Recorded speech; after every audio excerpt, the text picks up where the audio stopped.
Nandito nga pala ako ngayon sa Flava. May pupuntahan kasi ako na masarap na merienda. Tara! Balita ako mura dito tapos masarap. Ma'am, baka may gusto ko ibang flavor na lang.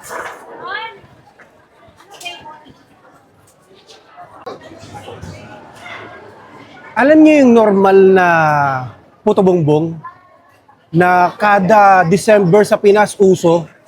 Dito halos araw-araw uso. Ito yung isa sa mga nag-viral before sa merienda. Ngayon may bago silang version ng puto bongbong pistachio tsaka puto bongbong langka. So, tikman natin.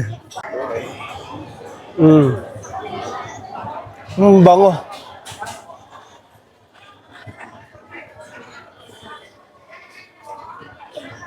Ang sarap. Nagugustuhan to ng mga bata, mga anak nyo. Lalong-lalo na yung mga magjojowa. Pati matatanda, nagugustuhan to. Ito naman yung langka. Yung tamis nung langka, nagko-complement talaga dito sa sa tamis din, yung puto bongbong.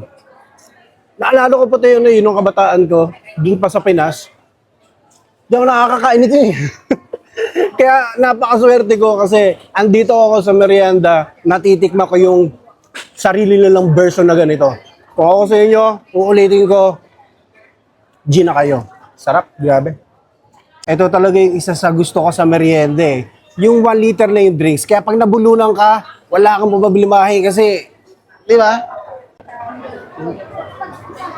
Refreshing talaga siya. Sakto kasi summer, di ba? Tsaka isa pa sa maganda dito, ang dami kayong flavor na pagpipilian. Ano to, gulaman.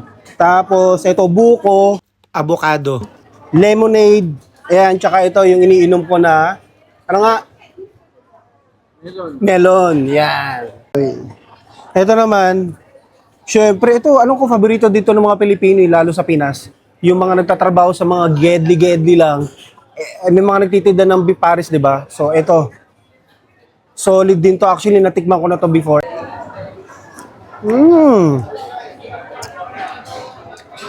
Sarap. Uy.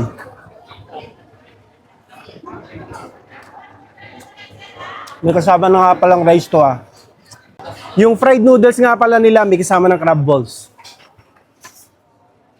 Oh. May toge.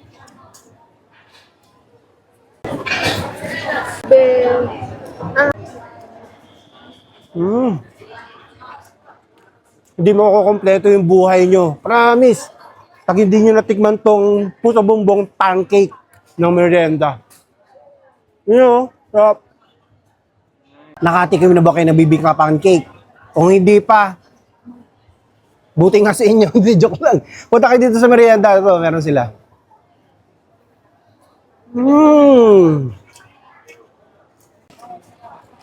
Sakto. Alam niyo ba dito sa Dubai, pag mga around parang February, March, nag-start na ng summer.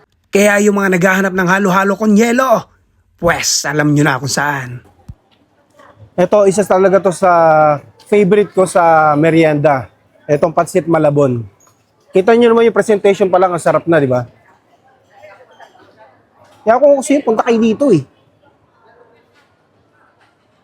Oh, tignan mo no. Isa pa, tingnan nyo. Oh, di ba?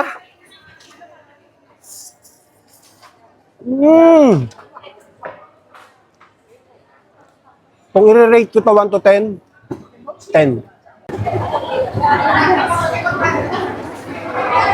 Par.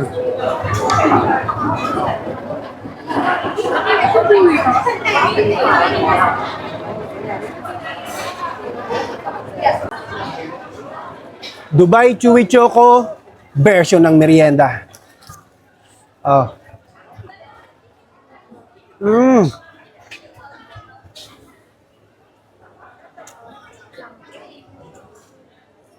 Sarap. Sana natitikman yung mga gantong pagkain. Kaya kung sa inyo, punta kayo dito sa merienda. Yon, mga kulot at hindi kulot. Kaya alam nyo na kung saan may masarap na meriendahan.